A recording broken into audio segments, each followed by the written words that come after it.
Goodbye, everyone. I can't believe I've been down here for 30 years. On that first day, after the shaking started, I didn't think I'd survive a week.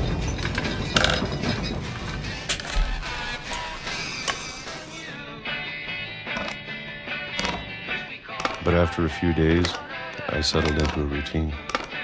That's what kept me sane. Having a schedule, living for today. I always expected to be dead tomorrow. But if you wait long enough, you get used to anything.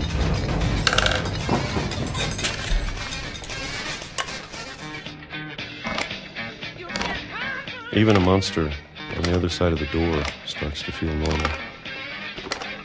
Almost friendly.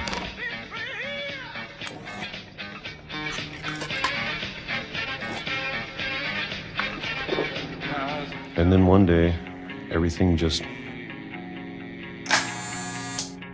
stopped.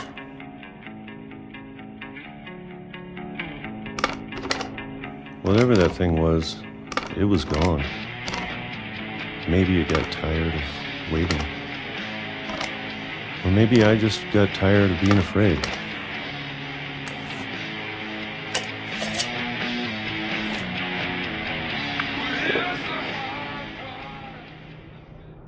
It's been a week now, the longest in 30 years. I'm done waiting. I have to leave while I still can.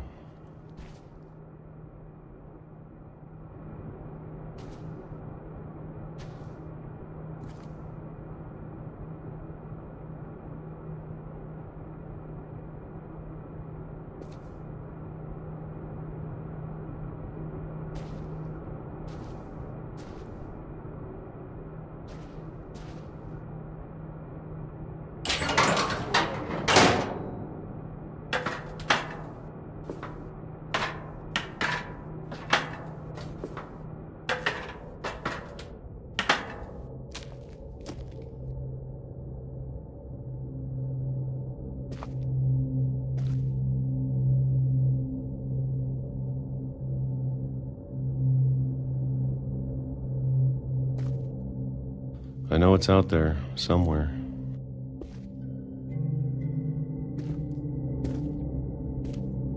Whatever killed Barbara and Molly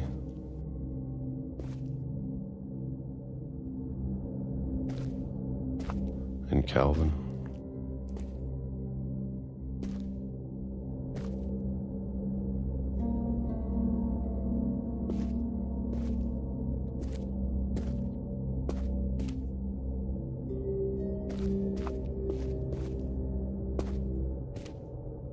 Maybe this is all a mistake. But I need to stop living the same day, even if it kills me.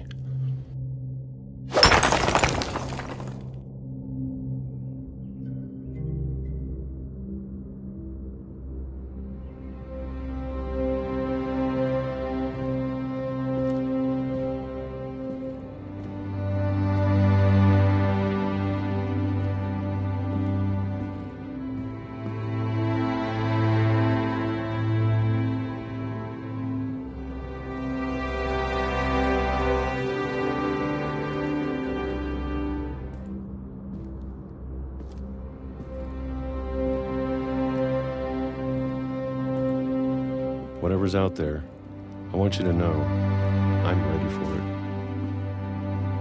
I'm going to appreciate all of it, especially the food. I don't mind if I only have a year left,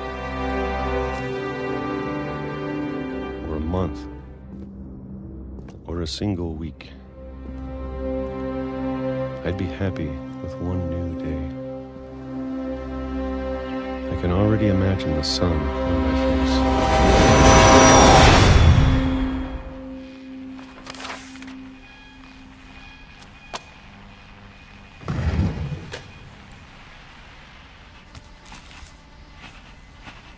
Walter died when I was 6. I can't believe my mom never told me he was down here.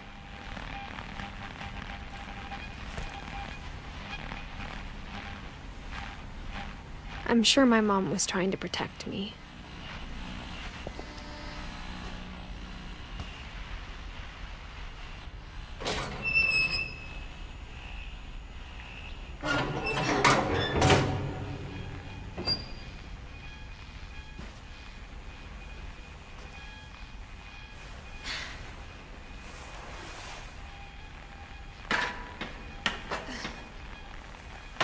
Maybe she was afraid I'd end up like Walter.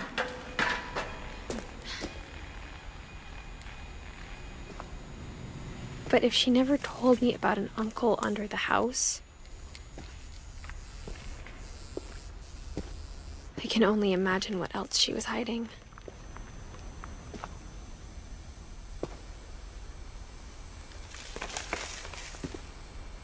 I don't want to make the same mistakes she made. Trying to bury something that's still alive.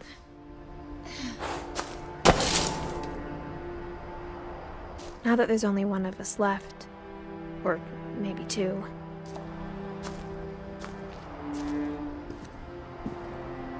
I thought it was time I heard the stories for myself and found out what happened to everyone else. But now I'm worried the stories themselves might be the problem. Maybe we believed so much in a family curse, we made it real.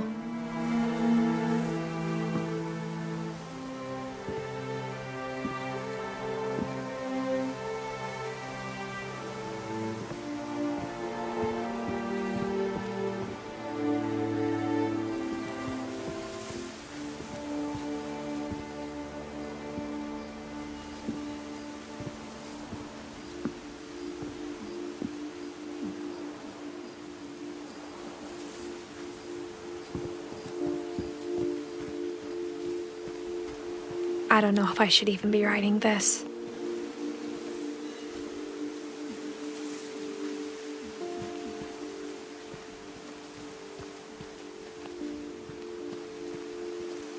Maybe it'd be better if all this just died with me.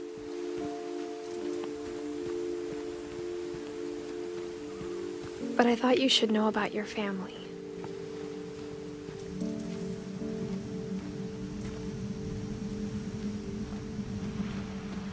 And the history you're a part of.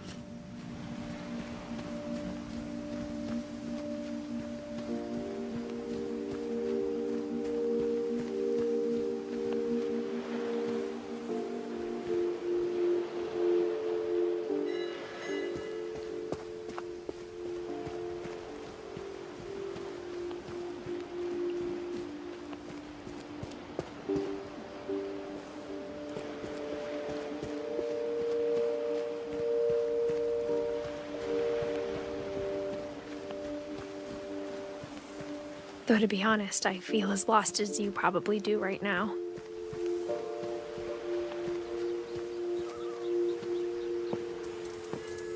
I think the people in these stories believed them, for what that's worth.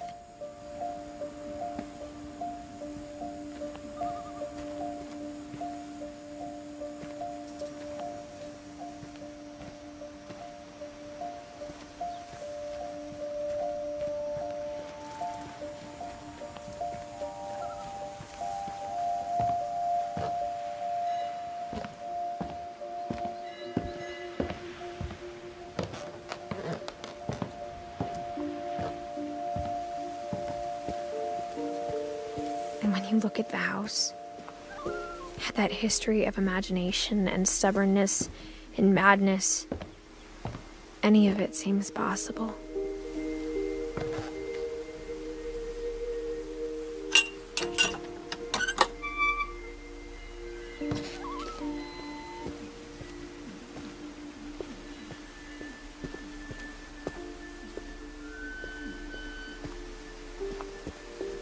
I think we've been surrounded by death for so long, we've just gotten used to it. What kind of family finishes building a cemetery before starting the house?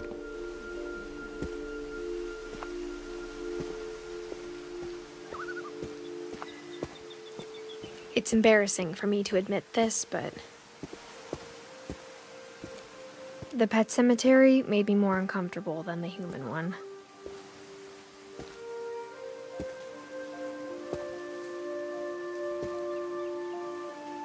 Three of the gerbils are mine, and 2 had been my fault.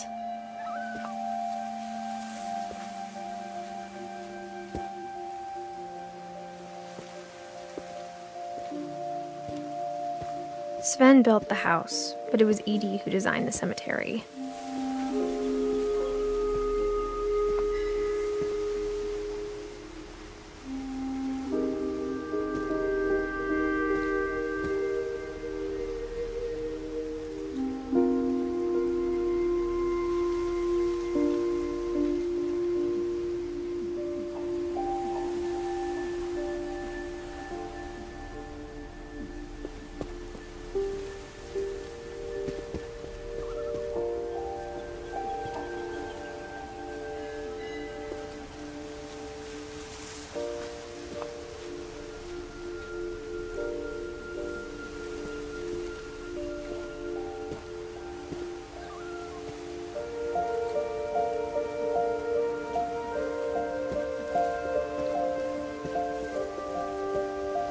I'm sure Odin's monument had been Edie's idea. My mom was always trying to move on, but for Edie, the past never went away.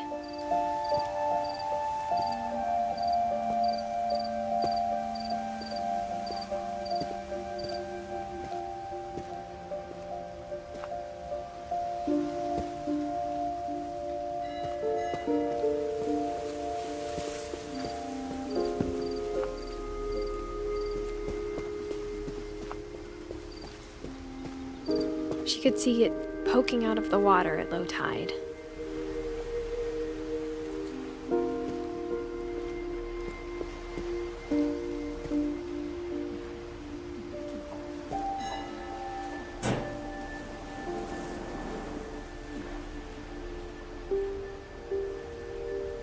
Edie said she dreamed about the old house every night.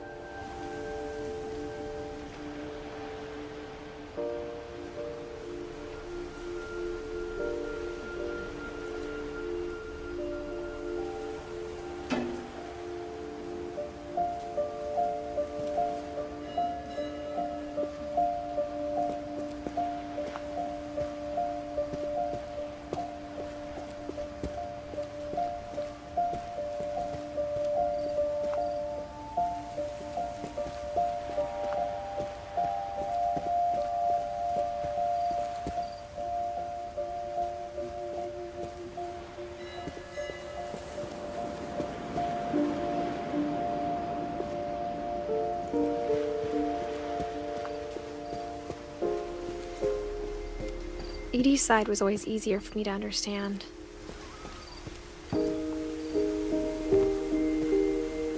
But the older I get, the more I can see where my mom was coming from.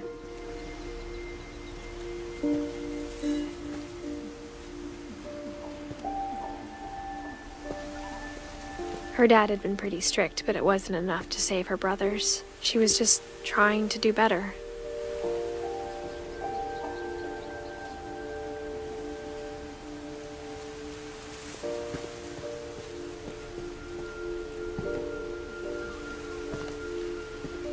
She lost 2 of her brothers, just like I did. I get why she tried so hard to protect us.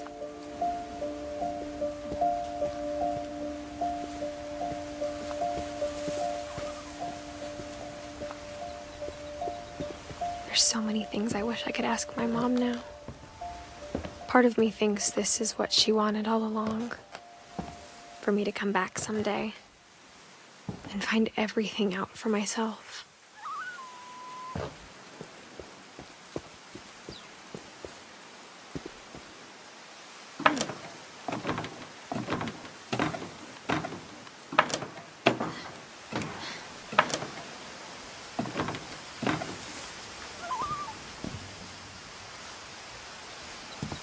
But looking back on it now,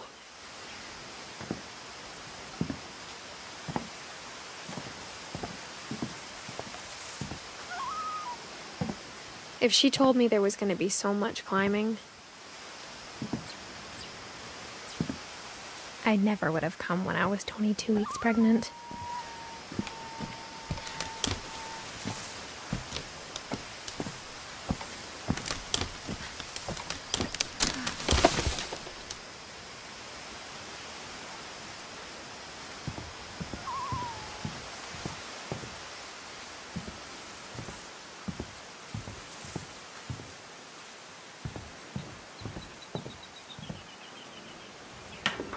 I never met Grandpa Sam, but I think he and my mom had a lot in common.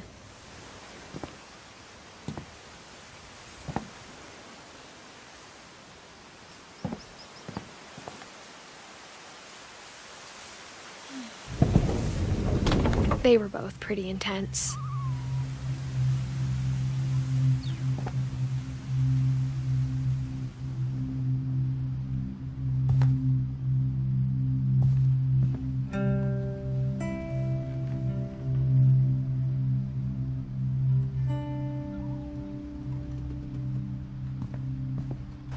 Instead of hiding from death, Sam seemed to go out of his way to meet it.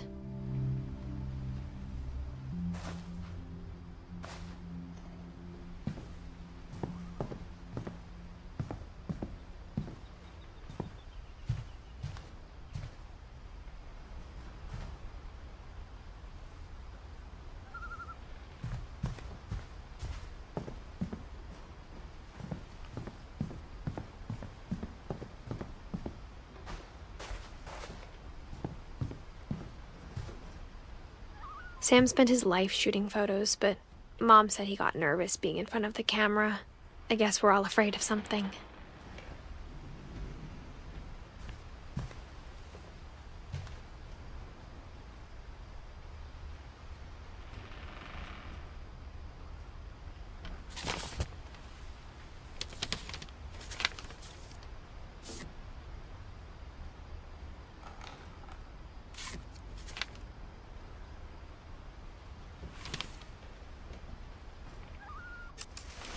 Dawn, I promise, you'll never forget this weekend.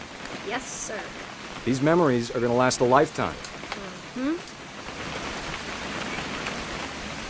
I gonna have to shoot anything? It's a hunting trip, Dawn. Shooting is strongly encouraged. Not quite.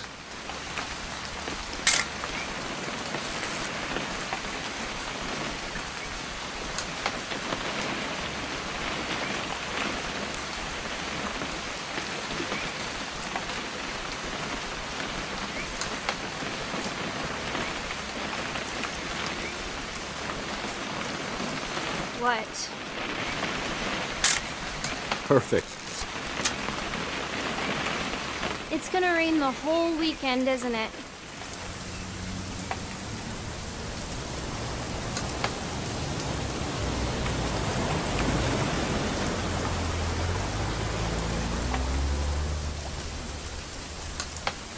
Please just take the damn picture.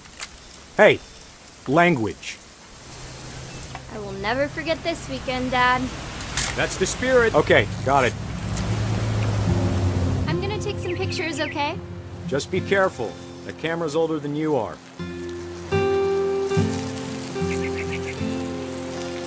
Definitely should not have drunk all that coffee. Hey! That's a keeper.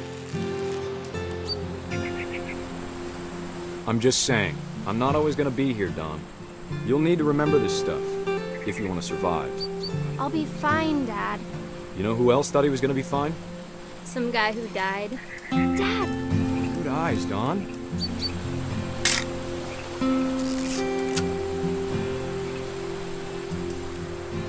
Before you take the shot, let me get a picture of you.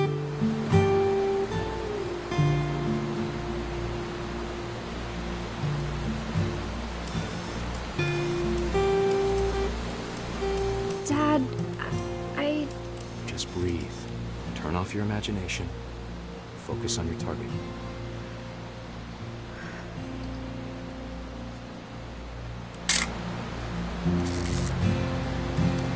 Let me get behind you. Do I have to do this? Dawn, You don't have to do anything. But if you want to survive, you need to be strong.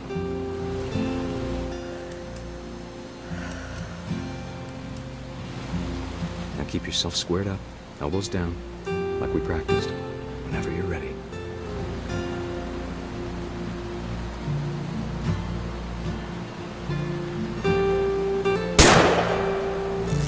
Great shot, Dawn!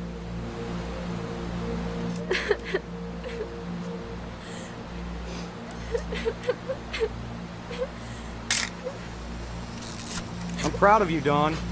Always remember that, okay?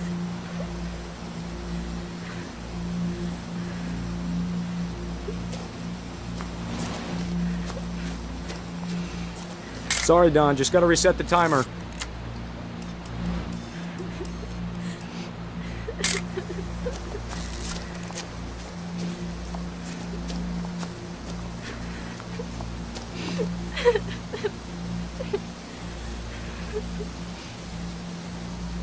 Dad, it's twitching. I think That's it's totally still... normal, Dawn. Just focus on the camera. Try not to think about... Dad!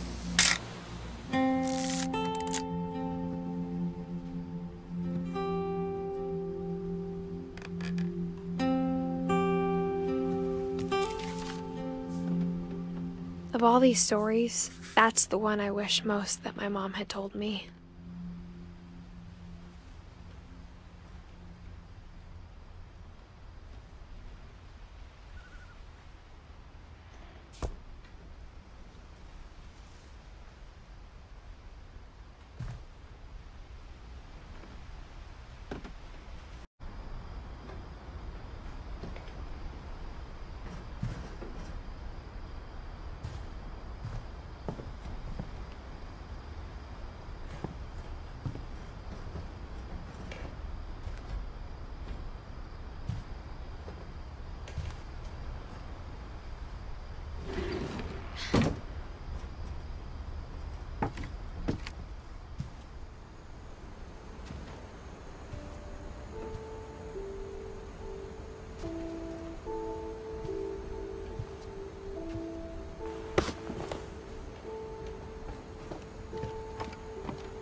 Dear Kay, do you remember the way Gregory used to laugh when he thought he was alone? Like something funny was happening, but only he could see it.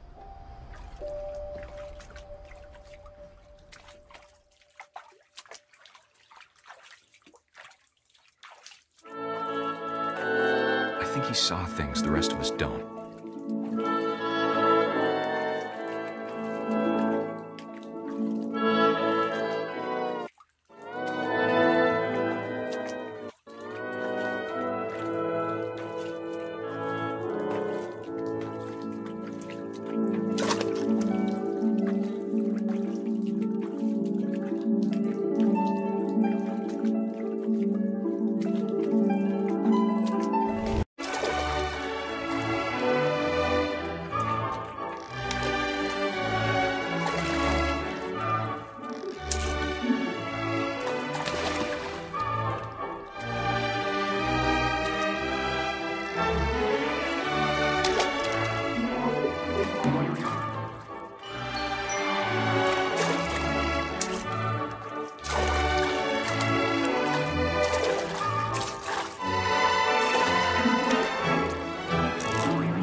Silly it sounds.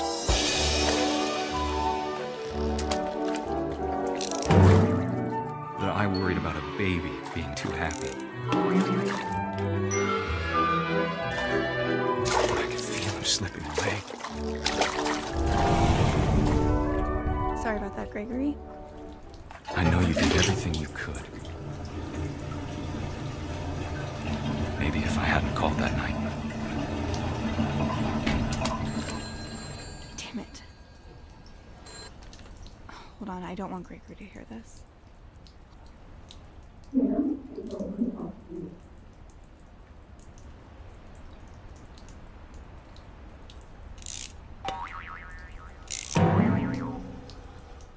I wish he could have told us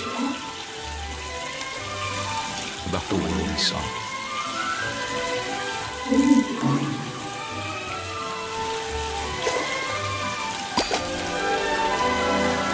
There's so much I don't understand about Gregory, about everything.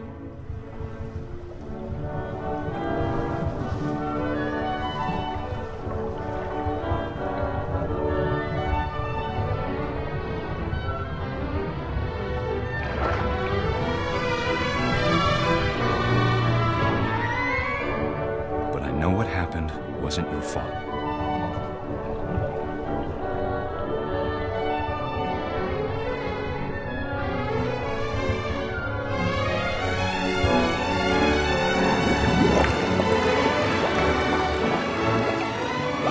Sure he's happy.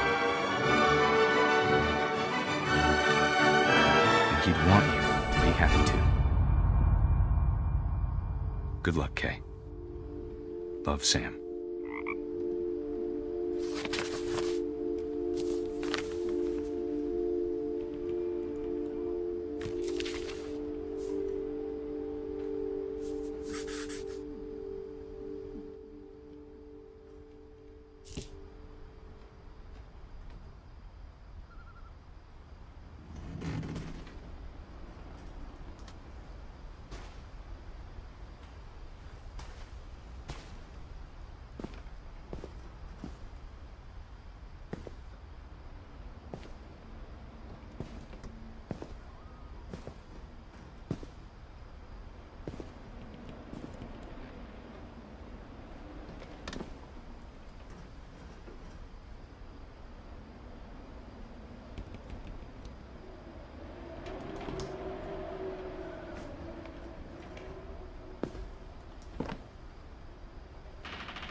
My mom moved up to the loft after her brothers died. At the time, it was as far away as she could get.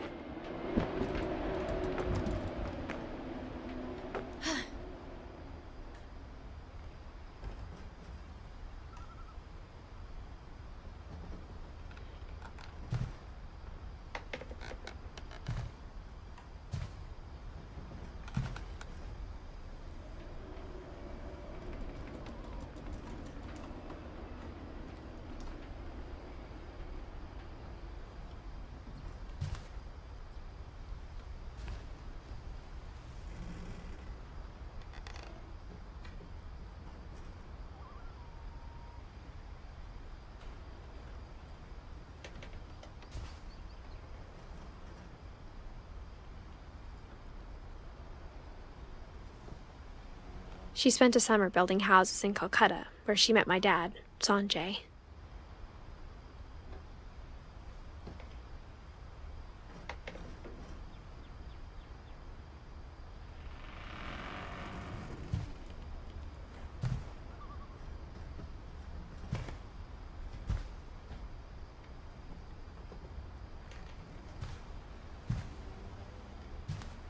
Religion was another thing my mom never talked about, but I think it helped her a lot after her dad died.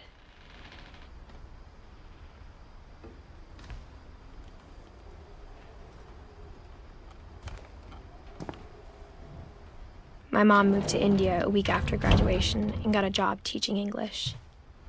Louis was born a year later.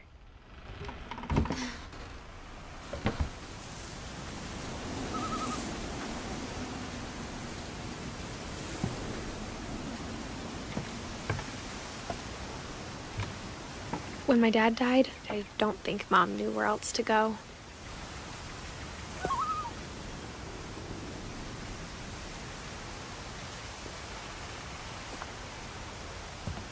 I'm sure Edie was happy to have her back.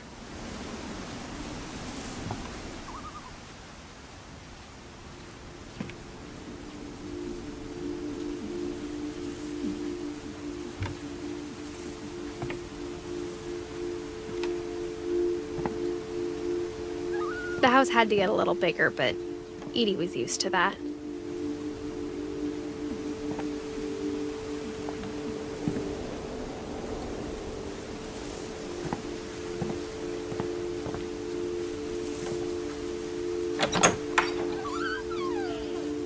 And for a while, things were good. Almost normal.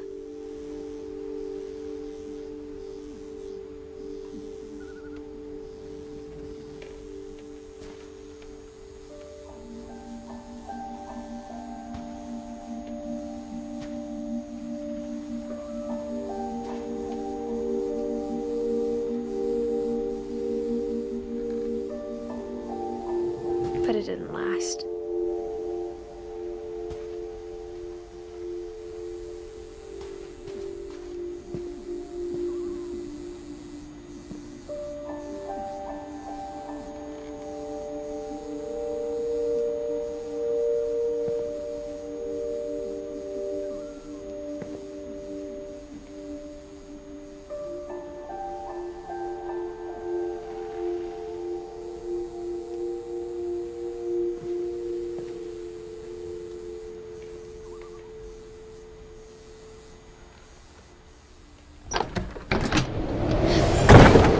The beginning of the end was Milton's 10th birthday, when Edie gave him a castle.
Milton Finch in The Magic Paintbrush.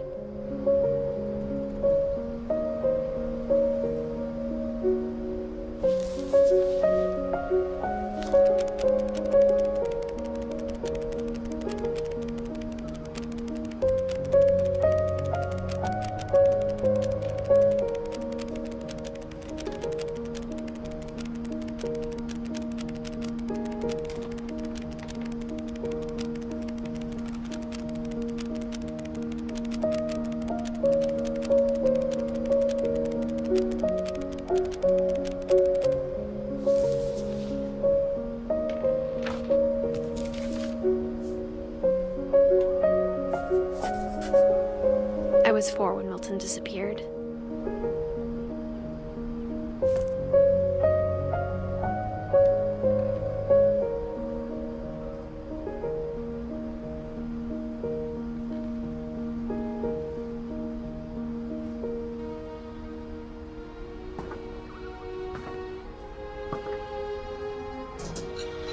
Mom spent months searching for my brother. Then she sealed the doors.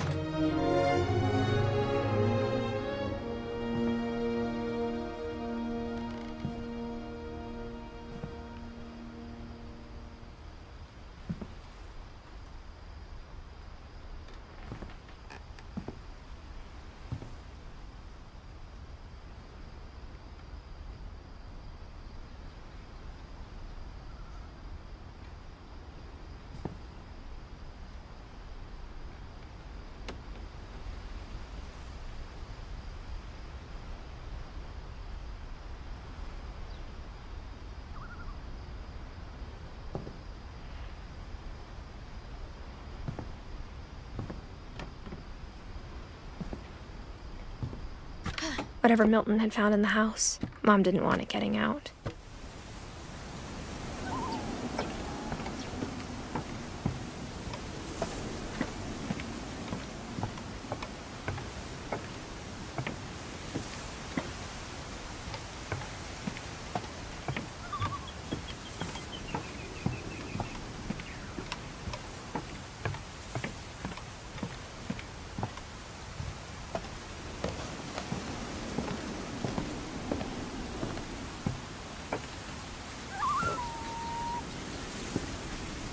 Mom definitely blamed Edie, but I think Louis blamed himself.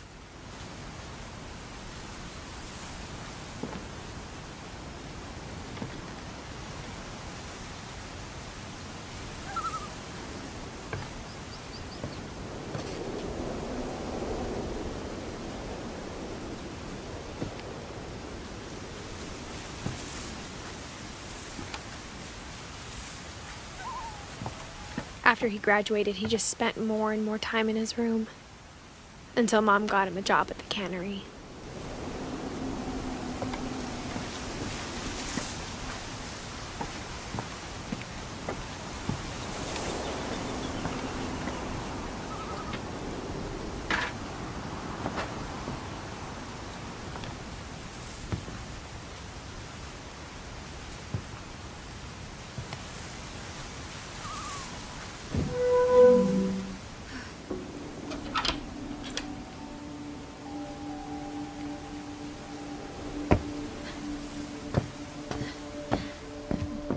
Louis's room smelled very, very familiar. That part of him lived on.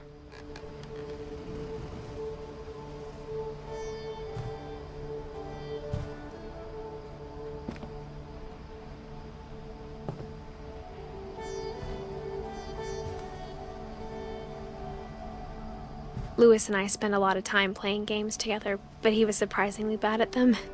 He died a lot.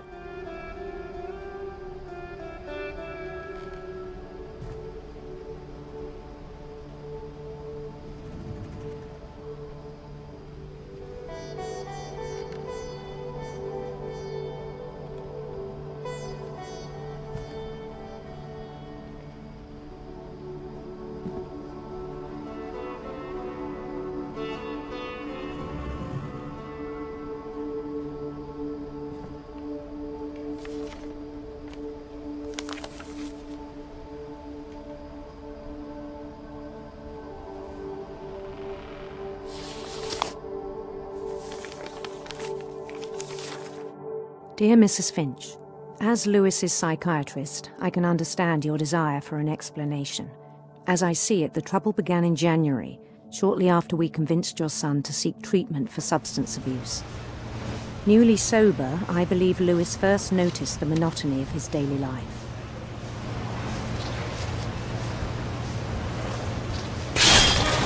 He kept working at the cannery,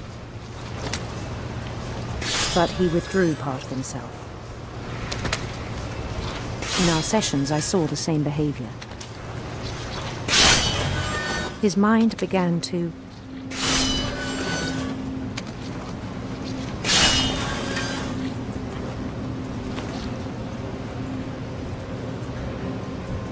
wander.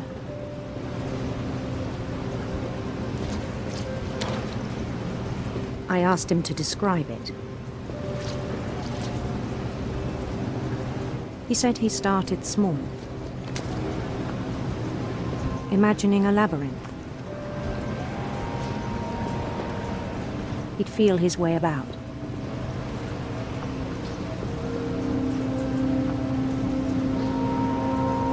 Then something moved. Bats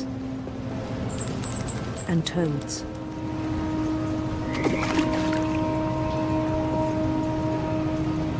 And things that have not names. He knew it was all in his head.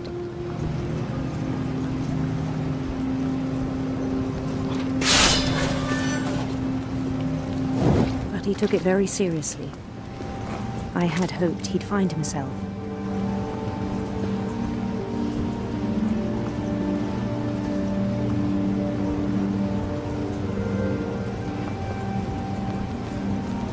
But he found something more. I worried about him then, daydreaming at the cannery. I spoke with his boss, but he said Lewis had become a model employee. Methodical, tireless, focused. Like a whole new Lewis. So I let him go on.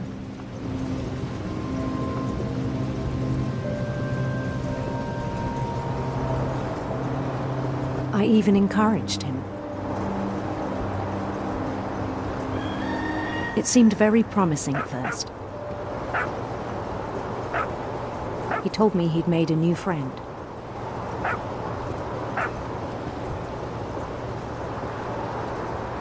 On the edge of a city he named Lewis Topia. He built the city up slowly, brick by brick. Then he made musicians.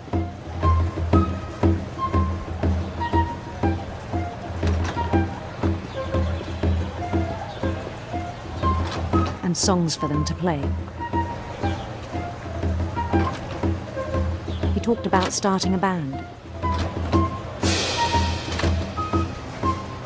And he was always humming something. Every day his imagination grew stronger.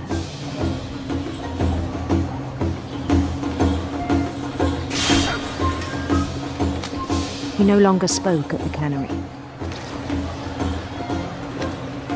But his chopping was as reliable as ever. Then one day it struck him that all the cheering crowds, even the stones under his feet, were all in his imagination, so he could do whatever he wished.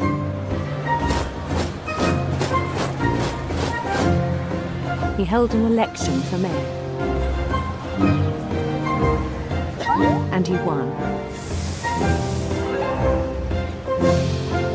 They begged him to stay, but his mind was already wandering. It became a game for him.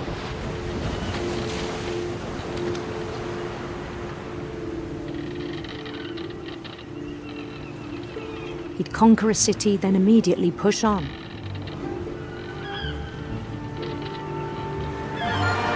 New Louisville.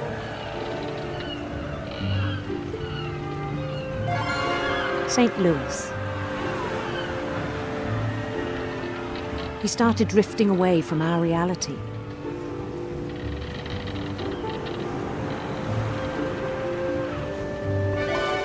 Minneapolis. Until one day he forgot to go home from the cannery. Even as his mother pleaded with him, part of Lewis kept sailing on.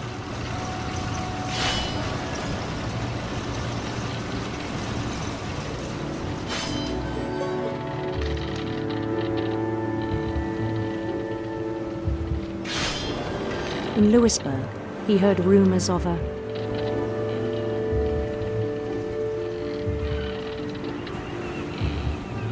handsome queen.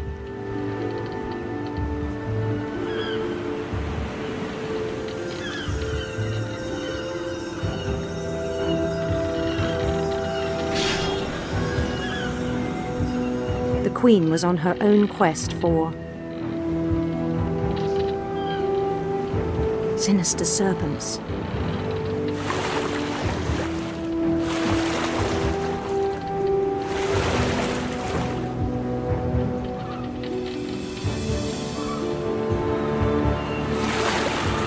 He followed the sound of her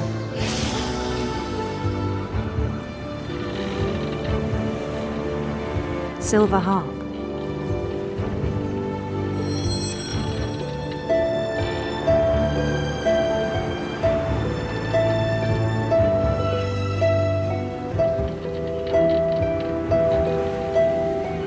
His chase led him to a golden palace east of the sun and west of the moon.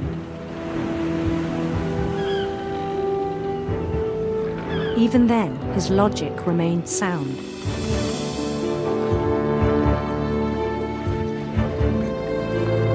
He knew the world was all in his imagination.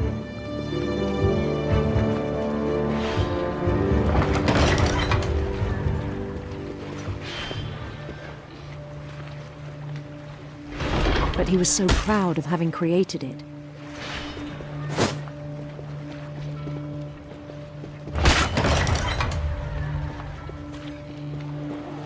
In his own eyes, he'd become something greater than a king.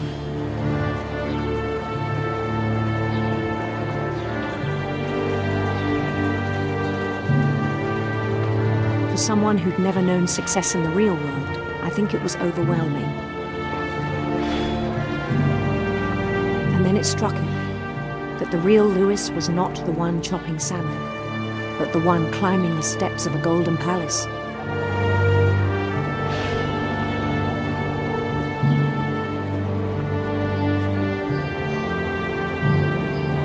My imagination is as real as my body, he told me. It was hard to argue with him.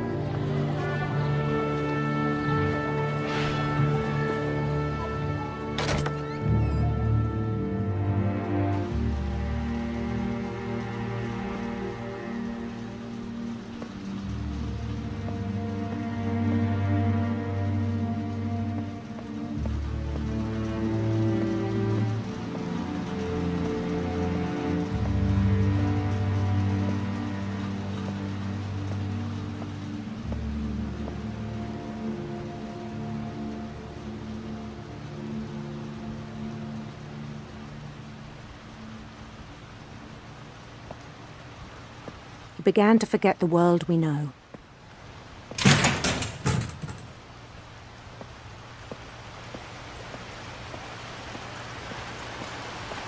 I think it pained him to remember Lewis, the cannery worker.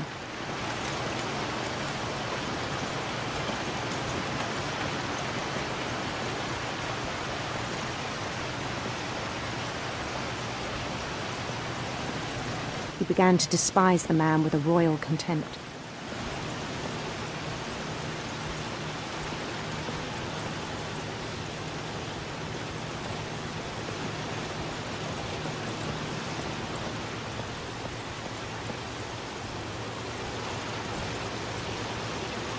I still thought I could save him. Even after he said he was being crowned king over all the lands of wonder.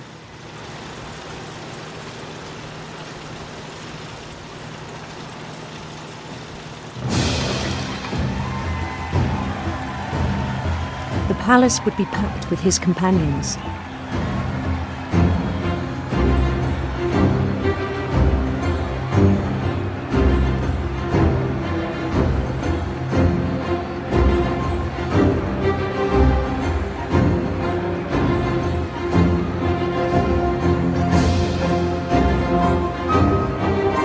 Including the wise Calico who insisted on advising him.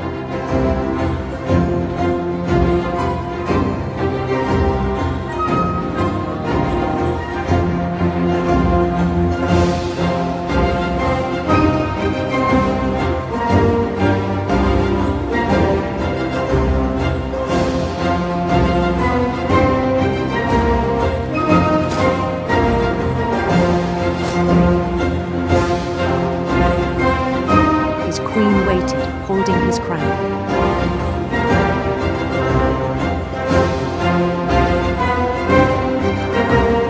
There was only one thing left to do.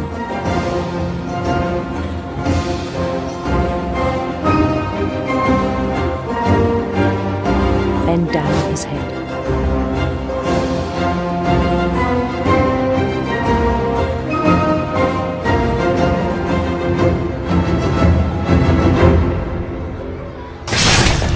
The rest I think you know.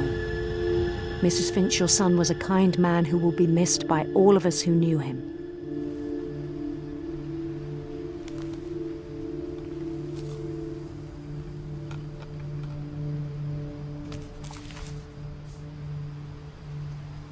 My brother was really cool. I wish you could have met him.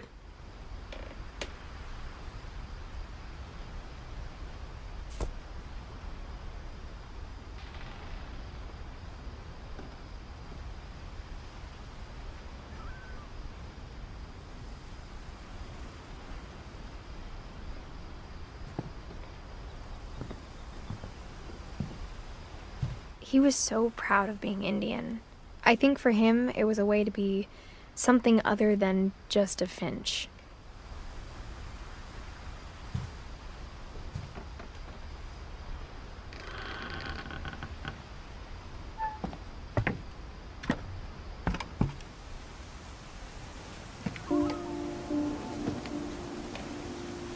On the way back from Lewis's funeral, my mom told me to start packing.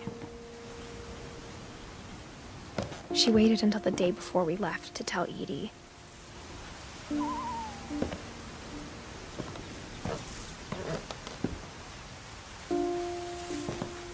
I'm not sure if she wanted to make it easier or harder.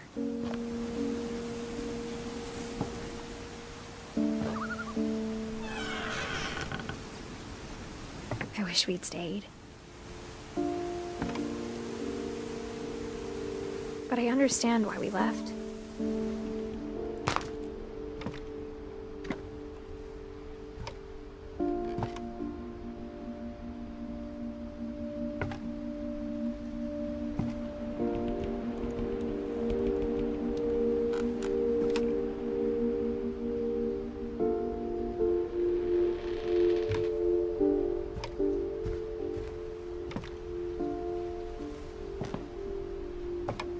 My mom ended up leaving everything behind.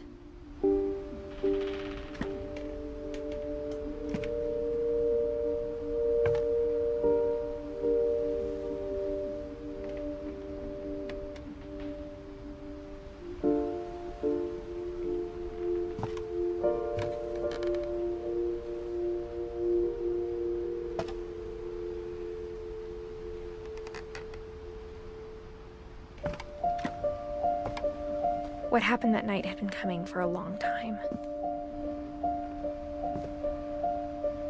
Maybe it should have come sooner.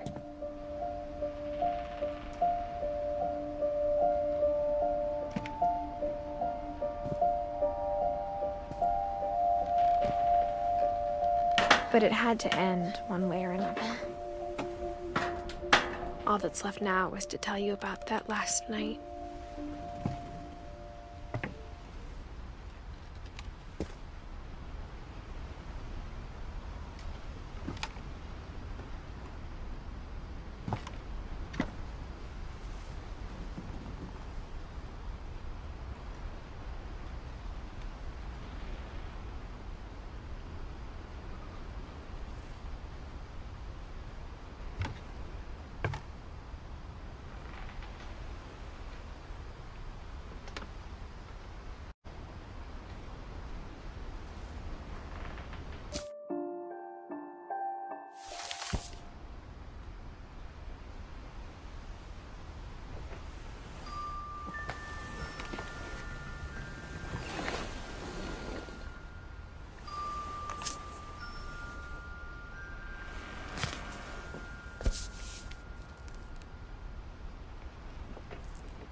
That whole last day, Edie just watched us pack and didn't say a word.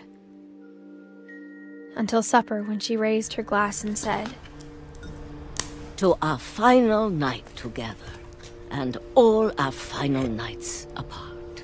Grandma, you know what I said about alcohol. Some of your medications are very Edith, specific. I left a present for you in the hallway. Why don't you go open it? The grown-ups have to argue now. I'm sorry, you're right. We're all leaving tomorrow. Let's just enjoy our last... I'm not leaving. Edith, you're excused.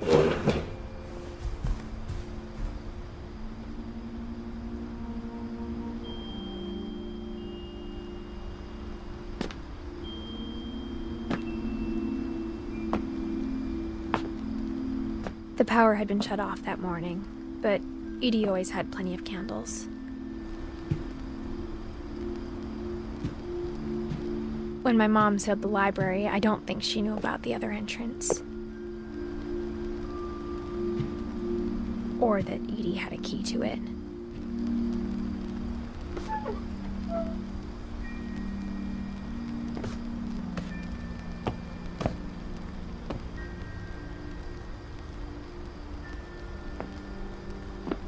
The thing you're afraid of isn't going to end when you leave the house.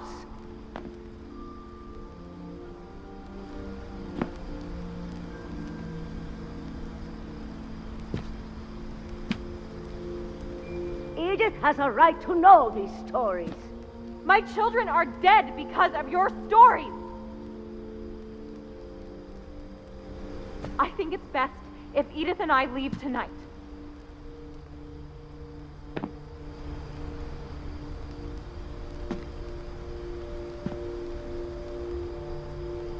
We'll have the nursing home send a van for you in the morning, okay?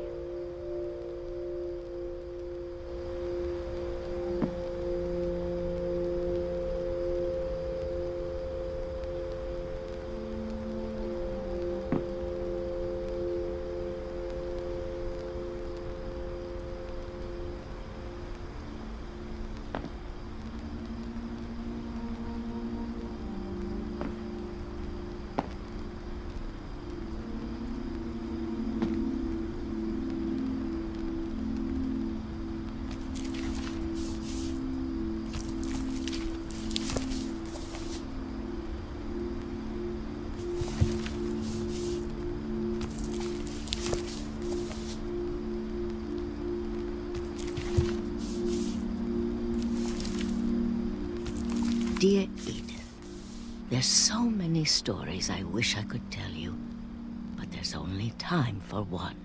This is about what happened on the night you were born. That night, the tide went way, way out.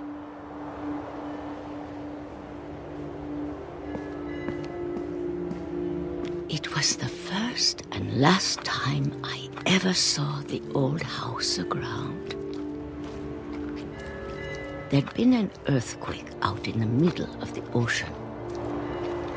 They called it the lowest tide in 1,000 years. God, it smelled awful. You know, I've seen that house every day of my life.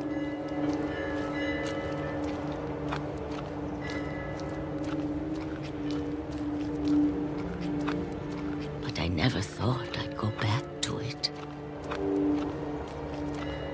When the fog rolled in, I lost my way.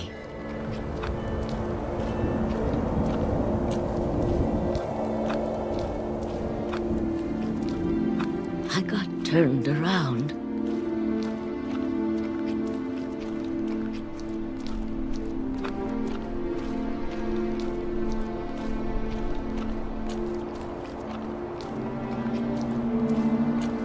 For a while, I wandered.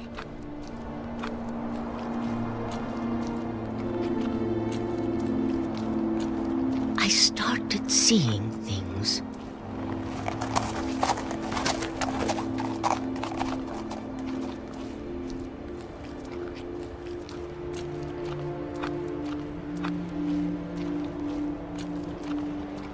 Things I'd forgotten had ever existed.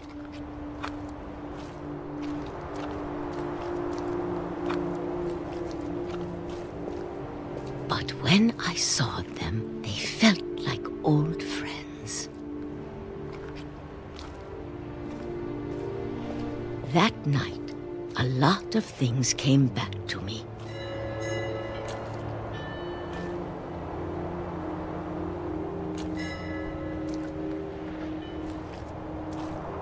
Or maybe I came back to them.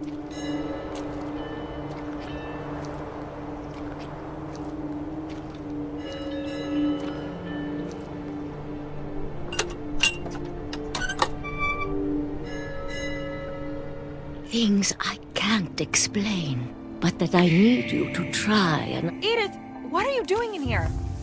It's mine. Edith! Mom, you're gonna rip it. Let go. I kicked and screamed, but Mom dragged me to the car.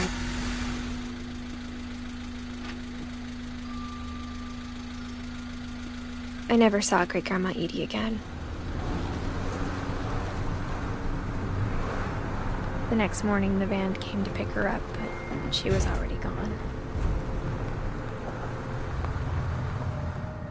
After that, we moved around a lot.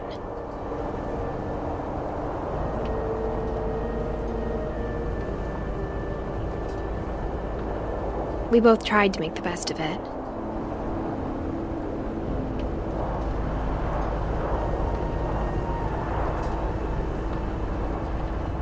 A few years went by.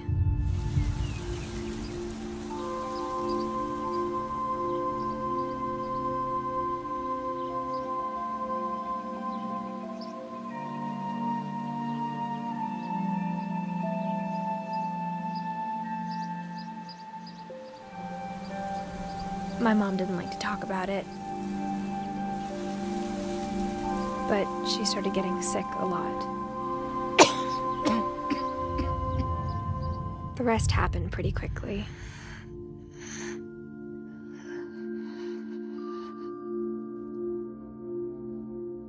She got better for a while, and then she didn't.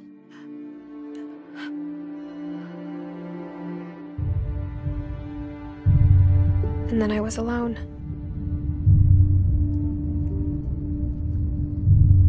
The last Finch left alive.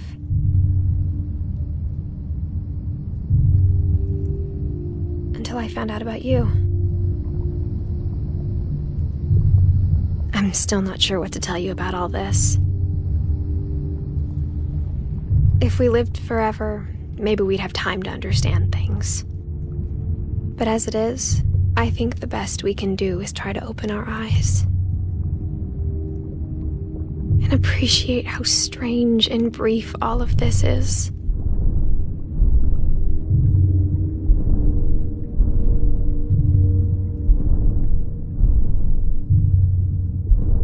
This journal was supposed to be for you.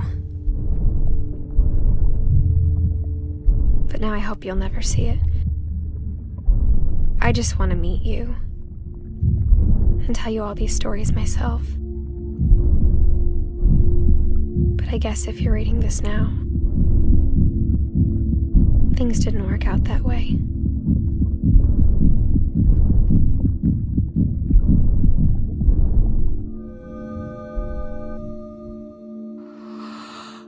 This is where your story begins. I'm sorry I won't be there to see it. It's a lot to ask, but I don't want you to be sad that I'm gone. I want you to be amazed that any of us ever had a chance to be here at all. Good luck.